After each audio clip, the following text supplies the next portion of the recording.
Good day. So today I will be discussing lateral earth pressure, specifically Rankin's theory. So what is a lateral earth pressure nga pala? So when we say lateral earth pressure, it is a pressure that the soil exerts in the horizontal direction. So it is not in vertical, but yes, in horizontal direction. So pag ganito ang force. Okay. The lateral earth pressure is important because it affects the consolidation behavior and strength of the soil, and because it is also considered in the design of geotechnical engineering structures like retaining walls, basements, tunnels, deep foundations, and brace excavations. So take this figure below. So ito yung ating retaining structure or retaining wall.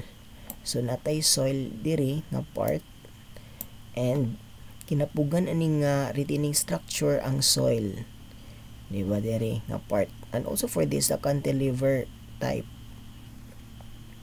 So yang ginapugan diri ang soil, kay ang soil ga-exert siya og force towards the structure. Okay, so that's your lateral earth pressure. So natay mga forces which acts in horizontal direction. Next, okay, let's talk about at rest earth pressure. When we say at rest earth pressure, it is the lateral pressure exerted by soil against a retaining structure when the soil is not moving. So basically, our retaining structure isn't moving at all. So wala siya nag-move, wala yung movement kakahitabo. So balance na siya. This pressure occurs when there is no relative movement between the soil and the retaining structure. No relative movement between the soil and the retaining structure. So dili siya mag-move. Ana ra, wala siya. Dili mo ana tong structure. Dili pod siya mo ana. Okay? Ang keywords ana, if for example hatagan mo sa problem is the wall is retained from moving or unyield. So wala siya nag-move. Narigid siya fixed, rigid. Okay, on the other hand, active earth pressure is the lateral pressure exerted by soil when it is in a state of movement away from the retaining structure. So unsay meaning ana? So nado pressure gina-exert ang atoang soil towards atoang structure. So kan imaginary nga line is maning sway sa atoang structure, kay na may force nga gatulod good, or na ay active force or active stress, active pressure nga gatulod diri. So that's why ang atoang structure mo ani siya ani nga position here. It occurs when the soil is allowed to move outward or away from a retaining wall or structure, such as in the case of retaining wall being pushed by the soil behind it. So, unsa kay kalahian na ni sa sunod, which is the passive earth pressure. So, passive earth pressure, it is a lateral pressure exerted by soil when it is in a state of movement toward the retaining structure. So, there is something na force here, di ba? Like force here, force nga magtuklod sa tuong retaining structure para move siya towards ato ang soil. It occurs when the soil is being prevented from moving or is being compressed against the retaining wall or structure, typically due to external forces pushing against it. So para mas atong masabtan nara, so natay passive sa to ang left and active sa to ang right. So sa passive yang gina tuklod to the right, and active pod ginatuklod to the left. And when we say cohesion, di ba mo man ang it relates to the sticking sa soil. So pagkakadikit-dikit sa mga soil, so under na siya diri sa passive. Okay, kung active is paana siya, ato ang pong soil is naay murag force, something force nga move sila towards each other, mag-stick bitaw sila. So that's why sa to ang analysis unya ang cohesion, if natay cohesion, okay, yung sign convention ana is always negative if atong i-consider ang active. Okay, unya atong makita. Okay, now let's move to the Rankine theory.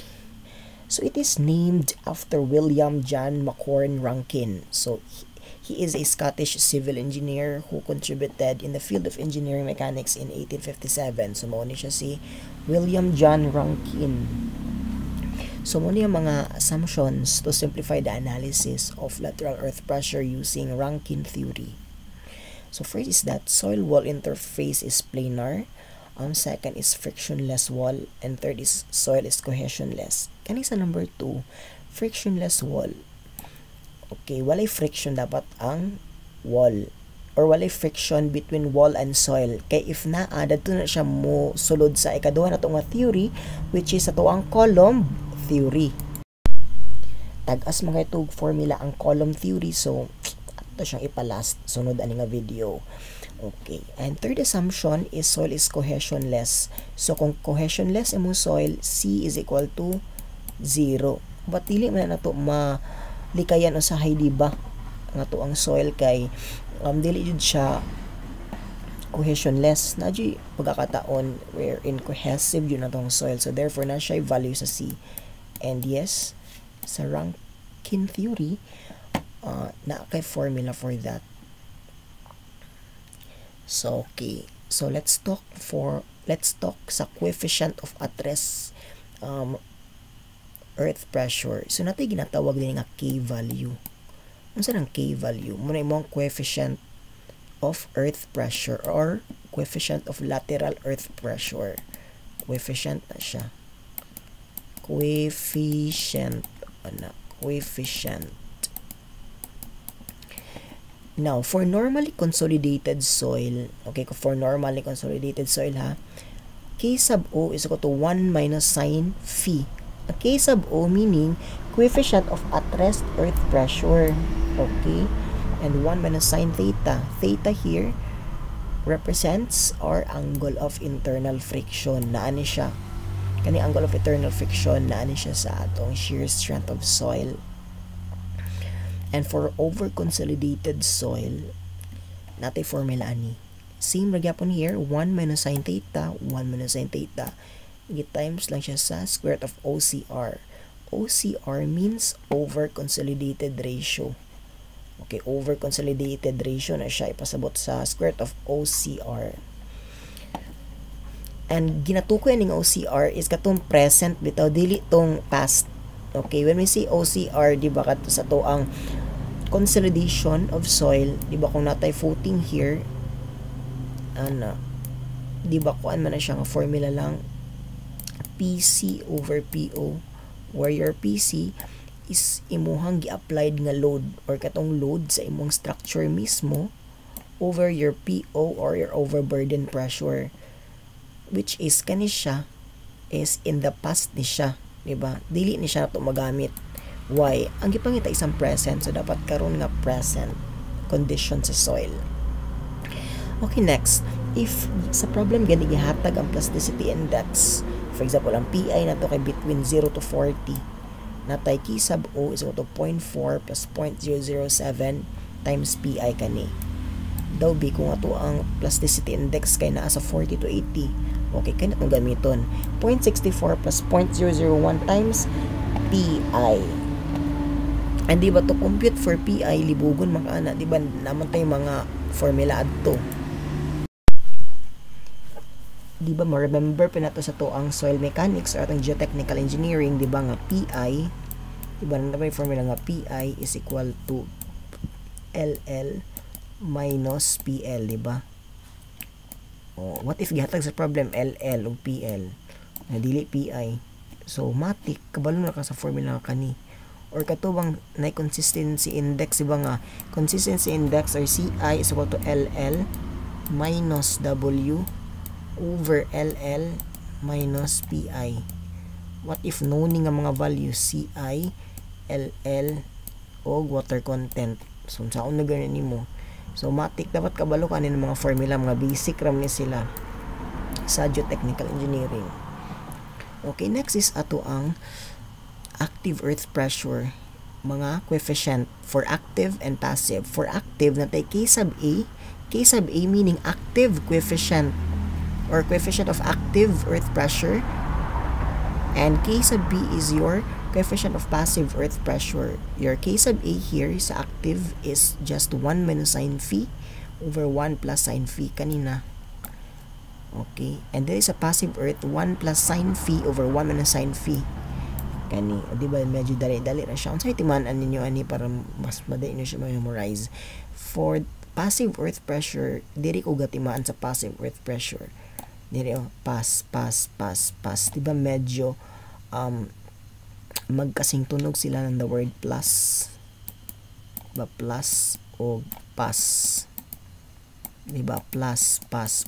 So meaning, yung numerator ni mo pass, plus. O diba? Passive earth pressure, pass. 1 plus sine phi over 1 minus sine phi. Tapos inverse din mo na for active, 1 minus sa numerator was 1 plus din sa denominator. Nga na ram. Okay. O, muna siya for horizontal backfill. Ano siya pasabot aning horizontal backfill? Okay, kung nakay retaining structure here, wala siya angle bar, horizontal yun. Horizontal din ang ibabaw.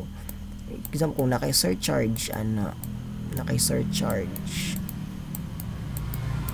Siya. Tapos yung walay angle.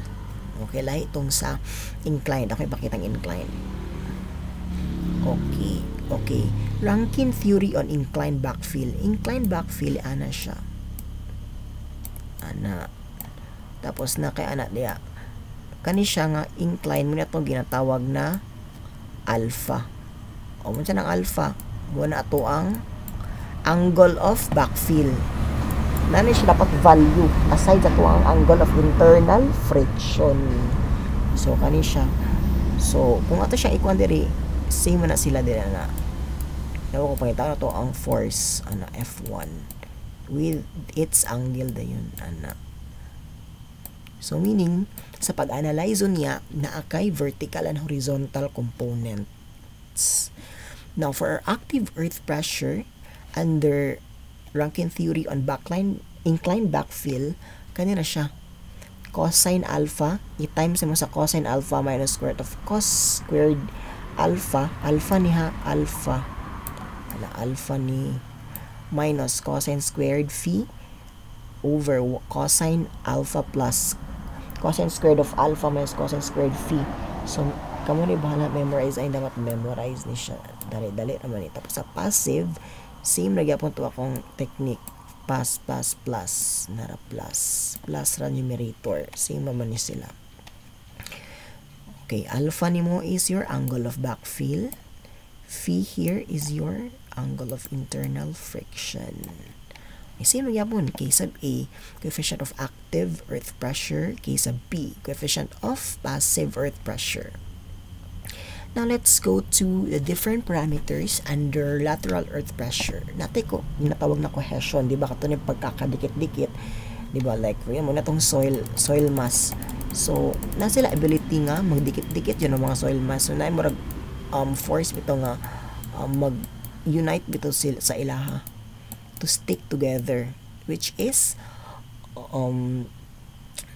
opposite sa ato ang pressure nga gina-exert sa to ang soil towards sa retaining structure. Diba? So meaning, lahi yun siya og direction. Okay? Or lahi siya og position. So therefore, ma-negative ni siya niya. So pressure in kilopascal under cohesion mo ni siya ang formula, guys.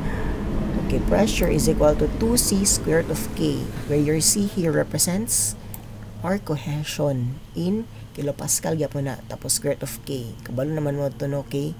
Kung active, kung passive, kadto. Nara. Example, horizontal backfill. For active, kani lang. For passive, kani. Muna sa k. Kung inclined, kani. For active, tapos passive nga inclined, kani. Okay na ni. Now, ang force na to, in kilonewton nila, mag-consider mo ko always og 1 meter strip kay, diba? Sa tuang analysis ing ani na to ang retaining structure ana. For example, kani is ato ang soil. Di ba pag mo siyang extend ana man na ang gina-assume diri always is mag-consider ka og 1 meter strip. 1 meter strip lang always. So imong force diri F in kilonewton per ana. Buot ka naman per meter per m ana. So i-times mo siya sa height 2c squared of k times h. Now for our surcharge, unsa din yung surcharge? Muna siya ang loads dito sa ibabaw sa structure. Diri muna nakabot munang naa diri sa ibabaw. Kani siya ng mga surcharge, pwede ni siya mga structures like buildings or bisan unsa pa na siya diya. Basta kay ga-act siya og vertical loads diri sa tuang soil. Okay? So, ang ato ang pressure ana, if natay surcharge it's just Q sub K, where Q is your surcharge, diba? Tapos K nimo is your coefficient of lateral earth pressure. Depende to kung horizontal or inclined ga backfill. And for your force, mo rin siya QK times H. I-times sige pa namog H dere. Now for water, kung mag-consider ka og water, diba, kung mag-consider ka og water, unit weight of water times H lang, where your unit weight here is your 9.81 kilonewton per cubic meter, diba, mo ni siya dere times H. Ang force din nato dere is just unit weight of water times H squared. Okay, question, nganong wala nato siya gi-times sa K? Okay, question, same ra ba og K dere? Ang water nato dere dili. Why? Because ang K nato, or nga to ang coefficient of lateral earth pressure for water is equal to 1. So pwede nato siya nga dili nato butag K diri. Okay, 1 na siya always for water. Okay, nga na siya. And for soil, okay, unit weight of soil times H times K, wala imuhang pressure. Or take note ninyo ni kanira ang need ipang memorize or need ninyo timanan actually. Tapos sa force is 1/2 unit weight of soil H squared K. Okay, kani nganong dili naman nato ni need memorization kani for forces. Dili ato ni siya need memorization. Instead, ang ato ang buhaton is ato ang sabton ang ginatawag ato nga diagram. Okay natin mga diagram. Mag-start na for active earth pressure. So for active earth pressure sa cohesion, yung diagram always is rectangular. Ingani. Okay? And kung active earth pressure gani, negative dyan na always ang direction sa ato ang cohesion if there is any. Okay, sa surcharge. Sa surcharge, rectangular yapon siya. Okay, rectangular yapon yung diagram. For water is triangular and for soil is triangular. Now, nga nung dili na to need i-memorize kani sila because kaning F is mauman ni ang ilahang area ani. Di ba like for cohesion, kabalo man ka nga to ang cohesion, di ba? Yang okay, 1 na to 1 is equal to ito sa cohesion 2c square root of k. So mao na ni siya. Unsa may area ani? It's just this one times h. So meaning ato ang F1 here is 2c square root of k times h. Muna yung area. Diba? 2c square root of kh. O, atong balikan diri. 2c square root of kh. O, sakto. So, no need to memorize it. You just have to analyze the diagram. Sa kabalo ka nga ang cohesion, always yun na siya nga rectangular. Rectangular ang iyang diagram. For surcharge kani, diba naman tayo, sulat. Pressure 2 is equal to, diba, QK. Now, for our second force F sub 2, it's just kapihon nimo ni QK times H nanakay force total force for surcharge only, considering surcharge o QKH. Now how about water? It's just 1/2. Ito ang F diha is just, diba, 1/2 man ni 1/2 base times height, 1/2 base. Ang base is pressure 3. Ano sa man ang pressure 3? Diba, it's gamma water times H dayon kani. So ang mahitabuan na 1/2 pi unit weight of water times H squared, na raw ma-squared na ni siya dire. And lastly, for our soil kani, it's just 1/2 times unsa man ang sa soil, diba, unit weight sa soil times H times K, diba, mo man na nimong pressure. Now for our height dayon, this is our height, so H, so ma-squared ra ni siya, so na kay F is equal to 1/2 times unit weight of soil H squared K.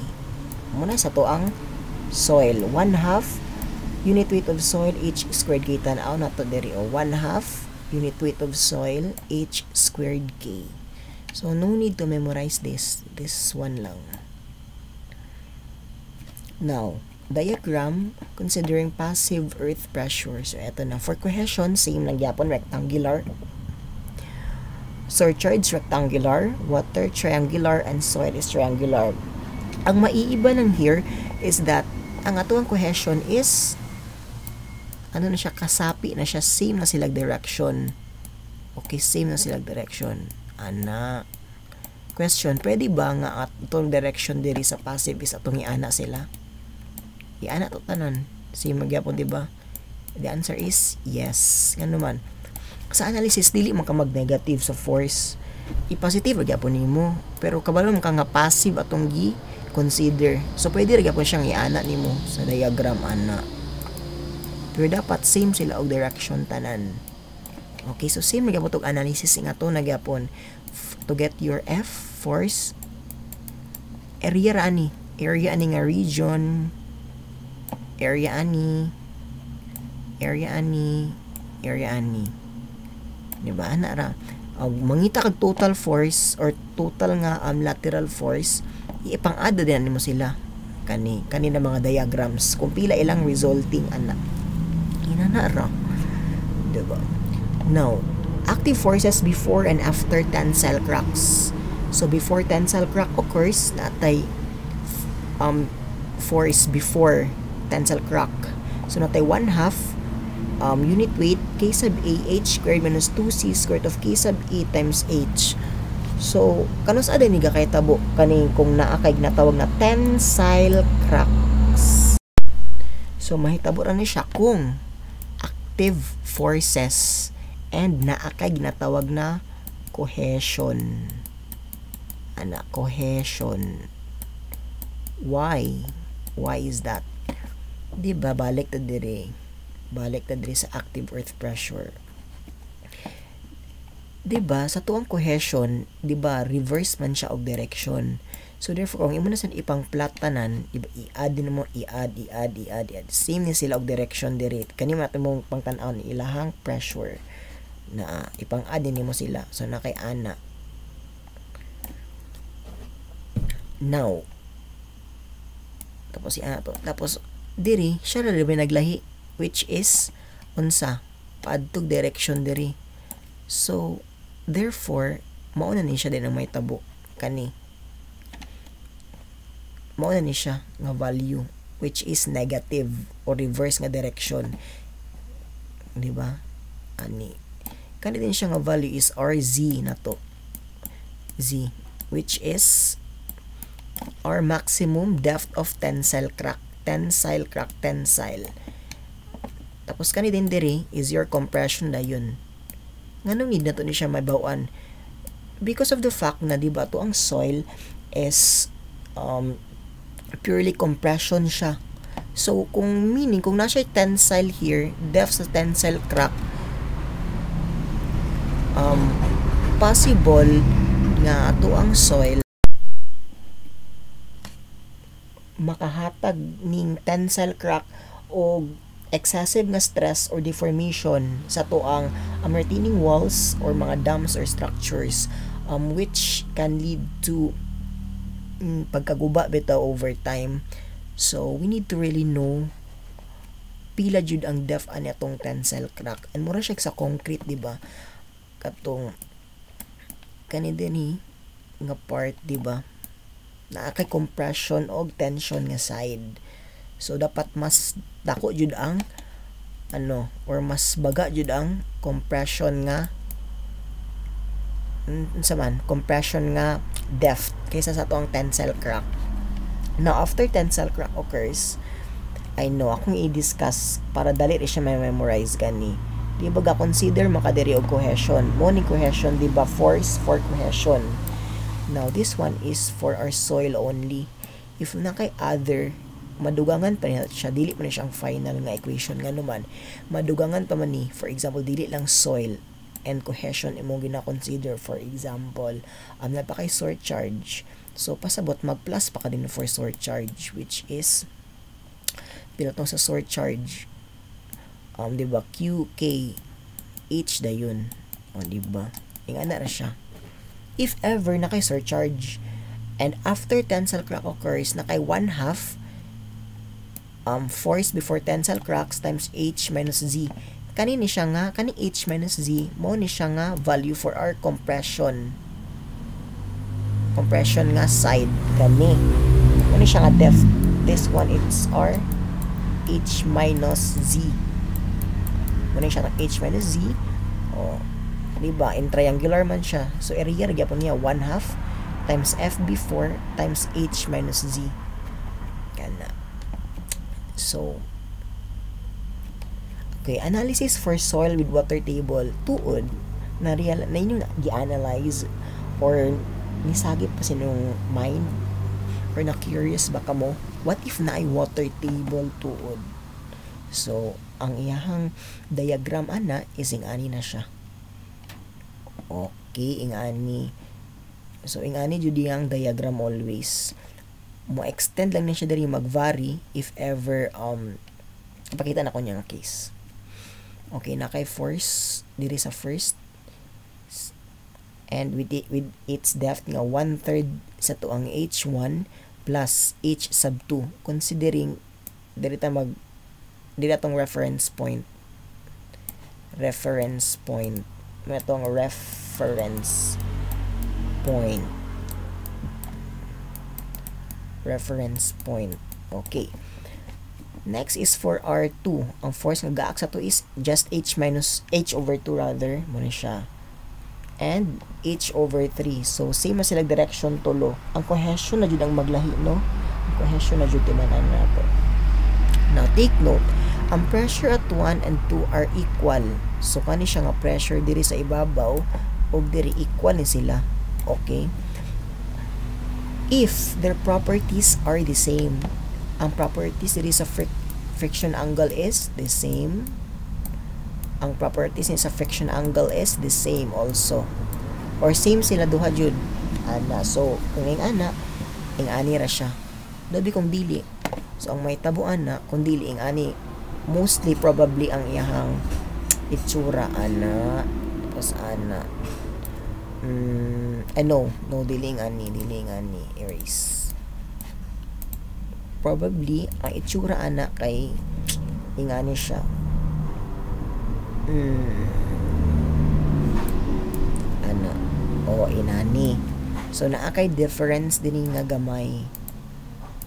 Diri, na kay difference ting kani. Kana siya na extend ra. So atong i-delete. Siyang i-delete. Now, dapat same sila ha. para maingani imong diagram. Okay, if not, ingato jud ang may tabo akong gisulat kanina. Use dry or most unit weight. Ang unit weight diri imuhang gamiton diri. It's either moist or dry. Depende sa problem. Unsay gi panghatag nara. So, ang pressure at 1 is equal to pressure at 2 is equal to unit weight H times K. Kani. So, ginapangita ni mong unsa diri ang stress. Ang stress diri, ani nga layer, times K dayon. K is your coefficient of lateral earth pressure. Okay, nasabta na. Pressure at 3. So, ang pressure na po diri. Itong i-erase ha. Sulat. Ang pressure at 3 is it's just saturated unit weight times H2 times K. Kaya diba, ang ubos sa water table, always yun na ginagamit ang saturated unit weight. If ever gatagan mo sa problem of dry unit weight ug saturated unit weight, asay mong piliun? Always saturated unit weight. Yan man, nabasa naman ni siya diri nga part. So, dili na ning dry. Possible, ang dry din siya sa ibabaw, dili siya diri. Times H2 times K. H2, nara, times K dayon coefficient, minus unit weight of water, H2K. Now, unsa itong gamiton diri sa K? K is same ra gyapon sa kung saang natong na-solve nga value sa coefficient. Dili na siya coefficient sa water ha. Ang gina-consider pa nato here is ano, ang ato ang 9 point ay atong gina-consider pa diri is ang ato ang soil nga naay water table. Okay, soil nga nabasa. So, muna siya. Lahi po itong kuan, katong for water lang. Okay, kung example, naay water table, always naakay ka ni nga diagram, soil with water. Kani siya nga diagram ha. Water table, tapos kato dayon. Water table, ana. Pero imo i-label diri water. Water lang. Now, kung water, so meaning, pressure at 4 na ni. I know, F4. Ang pressure 4 is here. So, meaning kani siya, pressure 4. Pressure 4 na dapat ni siya. F sub 4. So, ang area ana niya, di ba, ang imong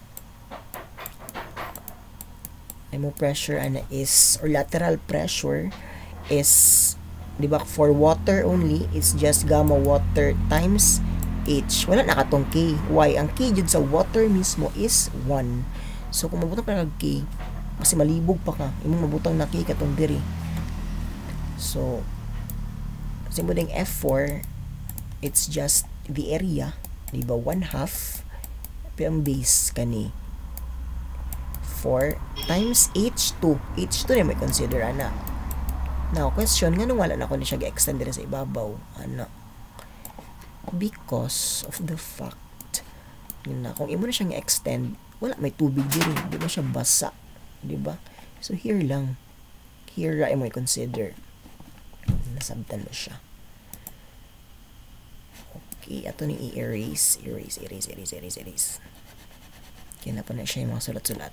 Okay, next is, these are the active or passive forces. So, muna siya mga kuan. Di ba, area lang na nila. So, for F1, 1/2 base times height. 1/2 lateral pressure at this point times H1. Di ba, H1. Tapos, F2 is lateral earth pressure times H2, kani nga depth. And also, F3 ni siya. F3 is equal to 1/2 nara times pressure at 3 dapat ni siya 3 times H sub 2 nara H sub 2. So mo na sila area ra na ang ginakuha ni to compute 4 forces na sabtan. Okay. Now, we have the Rankine active earth pressure for inclined backfill. So mao ni siya inclined backfill na kay angle sa backfill which is denoted by alpha. O ano na siya? So depth of tensile crack Z. So mo siyang formula. 2C over unit weight of soil square root of 1 plus sine phi 1 minus sine phi. So makaya ra siya og sabot. So kamo ni bahala og memorize if possible. Active pressure at the depth. So active pressure is equal to the unit weight times h times k prime a cosine alpha. What is Ka prime? Ka prime is your active pressure coefficient for cohesive backfills. So kaning K sub A prime na ni siya formula actually, which is pakita na to niya. Okay, so memorize lang ni siya, diba instead of K lang diri, nga siya pag-memorize, instead of K lang diri, Ka prime na for inclined backfill tapos cosine alpha kay naka-angle naman imong backfill. So nga na cosine for active pressure. Pero hindi man tayo consider vertical because of the fact kung mag-consider ako vertical, like should I say useless siya kay same naman sila og line of action good tanan kung imong i-combine. So kung same line of action diri ra gyapon tanan ana, diba? Kung example kung naa diri to na tan total along horizontal dayon, horizontal o vertical, kung mag-moment ka diri kanira may consider, di ba? Wala na ni ma-zero na gyapon ni. So yes, active force after crack occurs. So after crack occurs na P sub A, so na kay 1/2 unit weight times h times K sub A prime cosine A h minus Z. Kaning h minus Z same ra gyapon na diri mura to diri. For example, diri mong Z kunuhay, diri taman imong tensile crack, diri yung tensile crack Z. So therefore kani diri is compression ani diri, so it's just H minus Z. O diba? Yan na ra. Basta after crack occurs, i-consider nimo ang compression nga depth sa soil. Yan na ra siya. Next is a passive pressure at the depth, which is denoted as sigma sub P. So it's just equal sa unit weight times Z K sub P prime cosine A. So yes, familiarize. Passive force after crack occurs. So area ra gyapon ang i-consider 1/2 times unit weight times h squared times K sub P prime. Ana ara. So for our values sa katong K sub A prime o K sub P prime, nara ni siya kani ng mga table sa board exam. Ihatag ni siya nga table actually, kani ipanghatag ni siya unsay mga timan-an nimo diri. So ang pinakauna nimo pag mag-analyze sa problem, tan-aw nimo kung unsa ang iyahang angle of internal friction. Okay, sunod dayon is yung angle of backfill, nara. Tapos solve din nimo ang imuhang kaning value cohesion rectangular, di ba? Kung soil, water, sa pa soil, water, sa pag ito, kung soil, water, ana yun siya. Tapos kung soil with water table, ing ana imong diagram ana, dapat kabalo ka nga ing ana pag-construct ana. Okay, take delete. Now, for active pressure, kung active nga pressure, cohesion is negative. O cohesion is negative, the rest are positive. And for passive pressure, all are taken to be positive. Number 3, solve for individual pressures, the upper and lower if there is any. So what do you mean by there is any? Diba? Kung cohesion, diba kani man always ang pressure diri o pressure sa kani. For example, kung surcharge, pressure diri. Kung example soil lang, walay water. So di ba kapag ang pressure diri zero, di ba may minimum, tapos diri na siya i-value. Yung ana bitaw, like ipang-add din naman sila if ever gipangita total pressure. So i-add din mo sila ano example kung pangitawon ang maximal tensile depth, ipang-add nimo kani i-add sa ibabaw na kay ma-create na murag diagram nga kamo na bahala dito ganina. Tapos mag ratio proportion lang din mo, di ba? Example nakaing ana nga diagram ma-create nakay z dire z. So if this is h kani nga height, so this is h minus z. So ana lang. Tapos naman kay mga values diri pag ipang-add nimo kaning upper o lower i-add nimo na kay value diri. So ratio and proportion naka ratio and proportion ana. Okay, next. Ito pang delete sa pang erase. Fourth is solve for individual acting forces. Always consider 1 meter length of wall. Okay, so mag-consider ka always og 1 meter length of wall. So dapat imong force value, pwede example kn per m.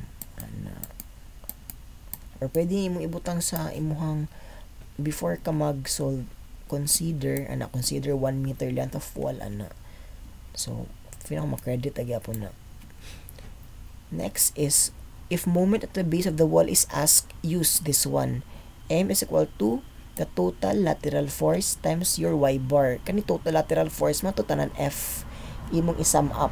And your y bar, pagpangita sa y bar, mag-moment ka always sa bottom sa tuang wall. So diri ka always moment diri sa bottom. Tapos imo ding y bar, using Varignon's theorem, individual forces times distances niya diri.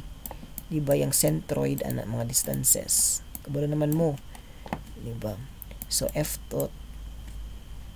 Kabalo naman mo ba? F tot times y bar equals F1 ana. F1 times y1 bar ana plus F2 y sub 2 bar ana, diba?